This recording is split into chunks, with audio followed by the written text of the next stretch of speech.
In WordPress, assigning a featured image to a post is very easy.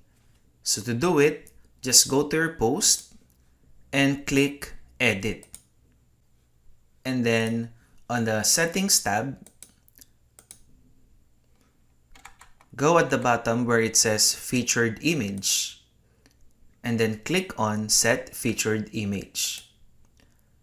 From here, you can either select an existing image from your media library or upload a new one. Let's try to upload a photo.